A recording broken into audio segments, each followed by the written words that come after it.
What is up, you guys? Welcome back to my channel. Nikki here, and in today's video we're going to be going over week 11 of the options trader journey, where I try to become a consistently profitable options trader, however long it takes, which might take some time. But you already know the drill. Let's get it. Ooh, big bag. You not talking money, you can miss me with the chit chat. I'm not with the rah-rah or the Now, usually I will show you like my best trade, my worst trade, but this last week was special. This last week was extremely eye-opening, and this last week I took a beating. I took quite a beating, and I only traded 3 days. So I'm just going to show you my P&L for those 3 days, and then I'm going to show you the P&L in the week, and then I'm going to tell you like 2 things that I really figured out this week that are going to be absolutely crucial for me to continue to do this, not blow my account, and see if I could see consistent profits next week, the week after, all that kind of good stuff. So let's look at Monday and not waste any time. Now, Monday was not the worst day of the week for me, but like I said, I only traded 3 days, so I'm sure you could tell what the other 2 brought. But Monday, I was feeling good. I took this trade. This was the best trade I took on Monday. I took a trade on the AMD and I took a trade on SPY, but I'm just going to show you SPY because it just was perfect to what I normally like to do. So we had the market open. We had a little dump here. We had a little more of a dump here. Then we had a pullback to this 9 EMA. I got in right there on the touch of the 9 EMA, held it through this nice big fat red candle. I entered on the put side, and I sold out for a green trade. It was a perfect scalp opportunity. It was early enough in the market open to get good momentum, but not so early that I get slapped right at open. And just all in all, honestly, this was just a pretty basic, decent trade in my opinion. Obviously, I could have held it a little bit longer, so I need to kind of maybe go back, see what I was thinking. I do record some of these trades sometimes, and I do have this one recorded, but look at the tape, look at the level 2, see what caused me to get out here. So in the future, maybe I hold it a little bit longer when things are working out in my favor. With that being said, this was my P&L for Monday, $110.76. Not mad at this, obviously. Like, if you guys knew and have been watching the other episodes of kind of this journey, you would know it took me an extremely long time to hit my first $100 day, and I can hit that pretty much when I have a winning day. Now it's close to the $100, if not 100 or a little bit more. So that's been a big thing for me, a big kind of not confidence boost, but just something that's kind of like, okay, you can do this, stick with it, whatever. Feeling really, really good. And then came Tuesday. Now, this happened to me on Tuesday. I was down to $194.43. Now, have a nice look at this, because this is my biggest loss I feel like I've had, honestly, for probably over a year. The last time I dabbled in this back in 2020 for a few months, I had some pretty big losses, but this goes up there with them. And I'm about to keep Tuesday's recap super short, sweet, and to the point, because here's what happened to me. I went to bed Monday night super late. I slept in. Like, I normally am up by like 5:45, 6 at the latest, so I have a decent amount of time to kind of like wake up, gather myself, get on the charts, see what happened in the pre-market, all that kind of good stuff. I didn't do that. So I woke up and told myself and went through my morning as if, no, I'm not trading today. I'm not going to do anything today. I woke up late. I'm off my game. If anything, I will look at power hour to see if any opportunity presents themselves. So what do?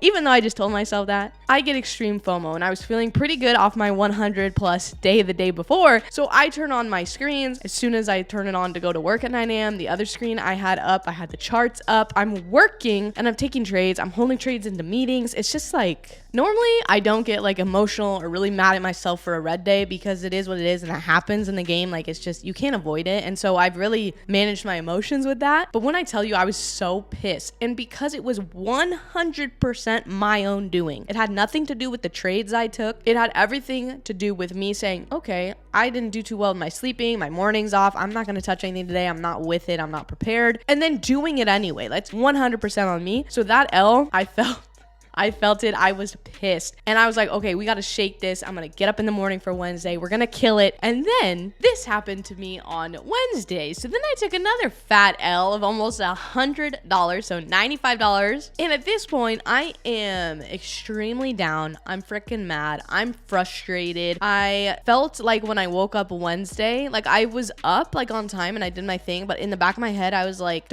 you can't be losing today. Like, we cannot do this today. Yesterday was still still affecting me. And again, I realized that in myself, and I knew it's probably best to maybe give myself a few days or maybe the rest of the week, but I didn't listen to that. And I got into a trade. I lost about $30. I'm like, okay, chill. You don't got it. Do not do this again. Took another trade down 60. Holy crap. Well, on one hand, I'm like, okay, we're done. Cut it.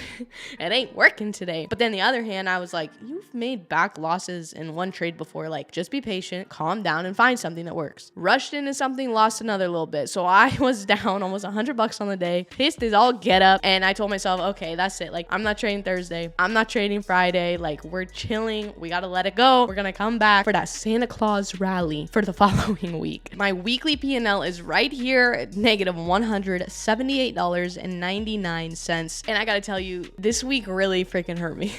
This week hurt. And I know there's a few of you down there that are like, oh my God, just stick with dividends. Holy crap, this is embarrassing. What is she doing? Okay, I have my dividend portfolio and that will never change. I will always be adding to that. Like, I'm good. Like, I don't know if you're doing it because you're trying to tell me to stop. I don't know if you're doing it because you're concerned about my financials. I am okay. That's why I have the separate account to play around with, try to learn something, to discipline myself. Like, there's a lot you can learn through the process of this, and that's what I'm going for. So don't trip. The dividend stuff is not going anywhere. I'm good.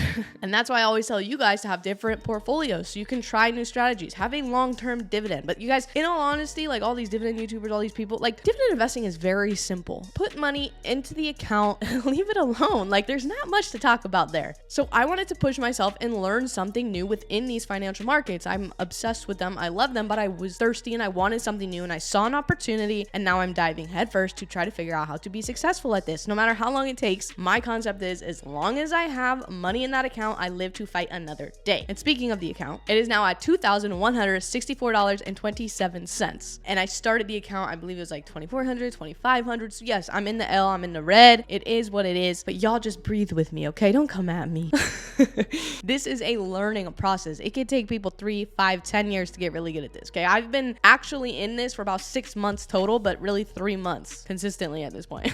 When I tell you I have separate accounts, like I have separate accounts. I have a dividend account. I have a trading account. I have a Robinhood account for swing trades. I have a Roth IRA. I have a 401k with my employer. Like, we're good, okay? We're okay. With all that being said though, I am going to continue to try to learn, grow. I'm going to continue documenting probably every week, or maybe I'll do a monthly thing because nobody really watches these videos that much anyway. But maybe I will do monthly recaps, or maybe if I have a good trade or a good day, I'll make a video on that. But I am still doing this, okay? And we're still gonna have a Journey of an Options Trader playlist. I will link down in the first comment below. You can watch them if you want and follow the journey. But just know I am putting so much time and effort into this. Like, I will conquer this. And by December 2022, I will be a completely different trader. Mark my damn words. With that being said, if you are here to follow along the journey, support me or whatever, could you smash the thumbs up, okay? If you're here to, tell me I'm stupid or whatever, you can also let me know in the comments below. If you made it this far, you know I absolutely love you. You are my most favorite people in the entire world. If you're more into the dividend thing and you're just really fiending for some dividends, go ahead and check out this video right here. I talk about what you should be doing to build up a successful dividend long-term portfolio. You guys, you already know. I love you, and I will see you in the next video. Bye, guys.